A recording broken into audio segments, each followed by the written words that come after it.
Last time I said, make una know the employer of Obaseki, make una know vote for her. People say Oshiomhole want to control. When do I want control? I don't do my own don't finish. But Edo people, they do good for my body. And therefore, I don't go support person where we don't test them. You carry your pikin go class 1, he fail. You won't go class 2, I say don't support. But people bring say Oshiomhole this, Oshiomhole that, they go re-employ the man who. Una don't take una koro, I see what they have. This road, I designed them before I left government. Obaseki don't agree to work. He go down to be part of his work. So Obaseki is the left, he go down is the right, all at the same hand. Shall una know? We are warning the suspended national chairman. If he continues with his activities in Edo State, I will show him that I am the governor of Edo State. Because while he was governor, he will not tolerate a fraction of the misdemeanors and misbehavior he is undertaking today.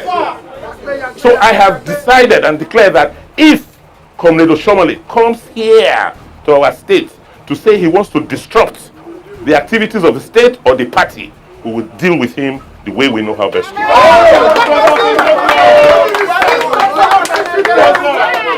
Okay? We are the dominant party here. Other people want to come and join us. We don't want to scare them away and create an impression that we are a party that is not organized, that is always fighting. We are not fighting. Edo State, Nigeria has a complex political landscape deeply influenced by the practice of godfatherism.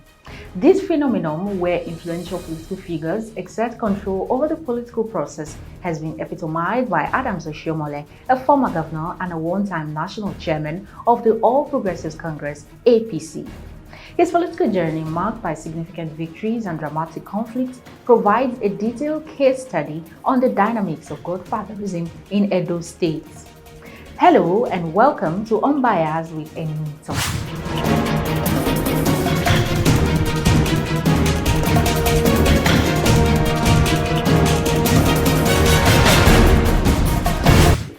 Adams Oshiomole's political career began with his tenure as the president of the Nigeria Labour Congress (NLC), where he gained national prominence. His transition into politics culminated in his election as the governor of Edo State in 2008 under the banner of the Action Congress of Nigeria (ACN). His victory was achieved after a prolonged legal battle that saw the annulment of the earlier declaration of Professor Oshiomhole of the People's Democratic Party (PDP) as the winner of the 2007 gubernatorial election. Upon assuming office, Oshiomhole vowed to end the reign of godfatherism in Edo politics. He focused on infrastructural development and transparency, promising to demystify governance. Oshiomole's influence in Edo politics grew, and in 2016 he handpicked Godwin Obaseki as his successor. Obaseki, running on the APC ticket, won the governorship election, defeating Osage Izeyamo of the PDP. Oshiomhole declared that the victory marked the end of godfatherism in the state.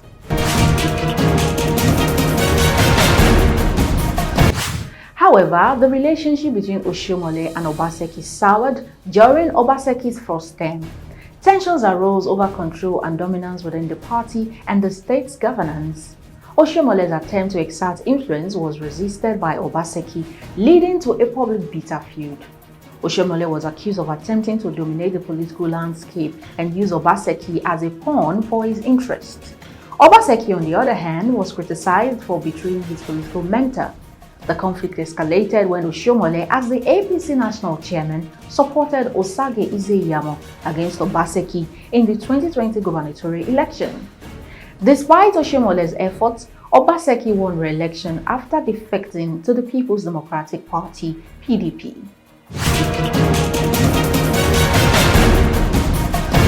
Obaseki leveled several accusations against Oshiomhole, including claims of dictatorial tendencies and attempt to govern by proxy. The Deputy Governor, Philip Shuaibu, echoed these sentiments, citing Oshiomole's overbearing approach as a reason for their defection from the APC to the PDP. As the 2024 elections approached, Oshiomhole is again alleged to be favoring certain candidates, defying the calls for a fair and transparent primary process. His recent actions have sparked concerns about the perpetuation of godfatherism in Edo politics. Despite Obaseki's stance against godfatherism, he has been accused of engaging in similar practices. His support for his preferred candidate, Asue Ighodalo, has drawn parallels to Oshiomole's earlier political maneuvers. Critics argue that Obaseki is positioning himself as a new political godfather, undermining his previous commitments to end such practices. Public rejection of godfatherism.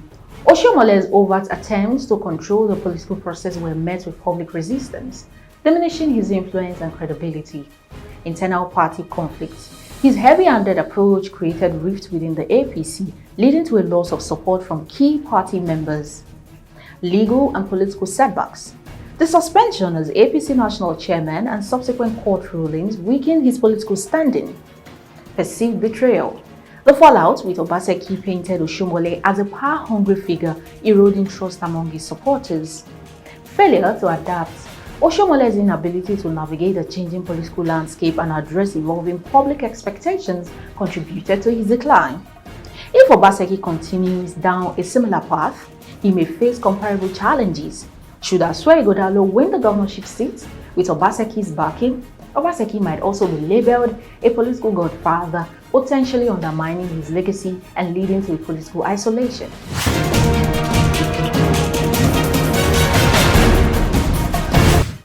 The relationship between Governor Obaseki and his deputy governor Philip Shuaibu has been fraught with tension.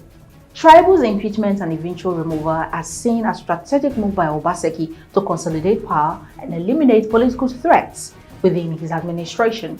This action mirrors the tactic used by political godfathers to maintain control and suppress dissent, highlighting a shift in Obaseki's political strategy. Consolidation of power. By orchestrating Shuaibu's impeachment, Obaseki has demonstrated a willingness to use his executive powers to remove obstacles and secure his political dominance. This mirrors the action of traditional godfathers who prioritize loyalty and control over democratic principles.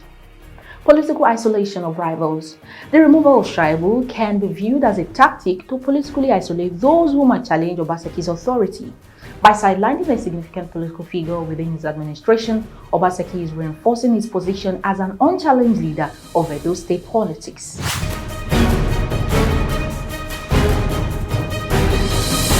Several actions by Obaseki indicate a shift towards godfather-like behavior, including attempts to influence the political landscape through strategic appointments and removals and fostering loyalty among his allies. Strategic appointments and removals. Obaseki's recent political maneuvers include the appointments of loyalists and removals of dissenters are remissions of godfather tactics aimed at consolidating power and ensuring political control. Fostering loyalty.